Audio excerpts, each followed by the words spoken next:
আমরা তো চেতনার কথা বলি না, শেকড়ের কথা বলি না, আমরা সংস্কৃতির কথা বলি না। এই কথাগুলো আমরা বলি। আমাদের সত্যিকারের চেতনা হচ্ছে ইসলামিক চেতনা। সত্যিকারের শেকড় হচ্ছে এই শেকড় যে আমরা আদম আলাইহিস সালামের সন্তান, যে আদমকে আল্লাহ রাব্বুল আলামিন ফেরেশতাদেরকে দিয়ে সেজদা করিয়েছেন জ্ঞানের কারণে।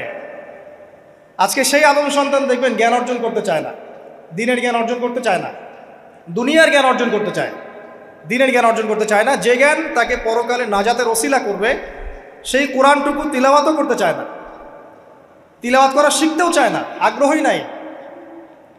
তাহলে আমরা কি পরিমাণে আমাদের শেকড়টা ভুলে গেছি, চেতনা হারিয়ে ফেলেছি, আমাদের মূল সংস্কৃতি থেকে দূরে সরে আসছি, একটু চিন্তা করে।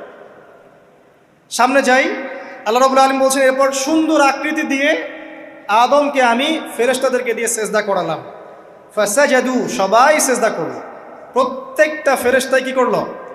সেজদা করলো। ইল্লা ইবলিস, কে সেজদা করলো না? ইবলিস। ইবলিস সেজদা করলো না। ইবলিস কে ছিল? সে কিন্তু কোনো ফেরেশতা ছিল না, সে কিন্তু কোনো ফেরেশতা ছিল না, সে ছিল একজন জিন। কানা মিনাল জিন্নি, সূরা কাহফে আল্লাহ পাক বলেছেন কানা মিনাল জিন্নি, সে জিনদের একজন ছিল। ঠিক আছে, সে আল্লাহ রাব্বুল আলামিনের এত বেশি ইবাদত করেছিল যে আল্লাহ রাব্বুল আলামিন তাকে এক পর্যায়ে ফেরেশতাদের উপরে একটা দায়িত্বশীল বানিয়ে দিয়েছিলেন। ঠিক আছে, তো কিন্তু তার মনের ভিতরে একটা কেবর বা অহংকার ছিল, যে অহংকারের কারণে সে কিন্তু আল্লাহ পাকের এই নির্দেশটা পালন করলো না, লঙ্ঘন করলো। আমরা সামনে যাই। লাম ইয়াকুম মিনাস সাজিদিন, আল্লাহ পাক বলছেন সে সেজদাকারীদের অন্তর্ভুক্ত ছিল না। কে? ইবলিস। আচ্ছা, ক্বালা, আল্লাহ পাক এবার বলছেন মা মানাআকা আল্লা তাসজুদা ইয আমারতুক, আল্লাহ পাক বলছেন হে ইবলিস, কিসে তোমাকে নিষেধ করলো, কে তোমাকে বারণ করলো আদমকে সেজদা করতে, যাকে আমি সেজদা করার আদেশ করেছি? কি জন্য করলে না? সোজা কথায়, তুমি কি জন্য সেজদা করলে না আদমকে? মা মানাআকা, তোমাকে কে বারণ করলো? এবার ইবলিস তার দলিল পেশ করছে। সে বলছে যে ক্বালা আনা খায়রুম মিন, সে বলল আমি আদমের চাইতে উত্তম। আসসালাতু খায়রুম মিনান নাওম, এটা জানেন না? ঘুমের চেয়ে নামাজ উত্তম। ঠিক এইভাবেই সে ইবলিস বলছে কি আনা খায়রুম মিন, আমি তার চেয়ে উত্তম।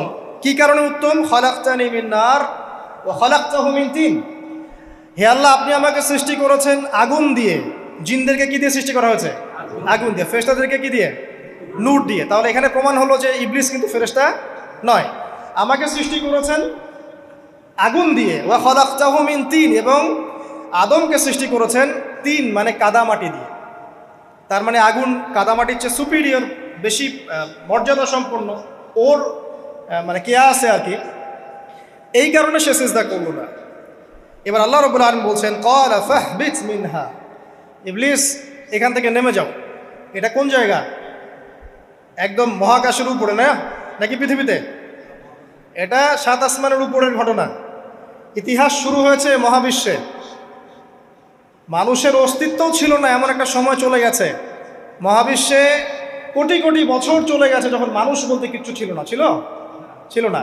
অনেক পরে মানুষকে সৃষ্টি করা হয়েছে। তো এখন দুনিয়াতে মানুষের চলাচল দেখলে মনে হয় মহাবিশ্বে সে একাই আছে, আর কেউ নাই, তাই না? আচ্ছা, এটা দলিল কোরআনে আছে। সূরা দাহার 1 নম্বর আয়াত পড়ে দেখবেন, হাল আতা আলাল ইনসানি হাইনুম মিনাদ দাহরি লাম ইয়াকুন শাইআম মাযকুরা, আল্লাহ পাক বলছেন মানুষের উপরে এমন সময় চলে গেছে যে মানুষ কোনো আলোচ্য বিষয় ছিল না, উল্লেখযোগ্য কোনো বিষয় ছিল না।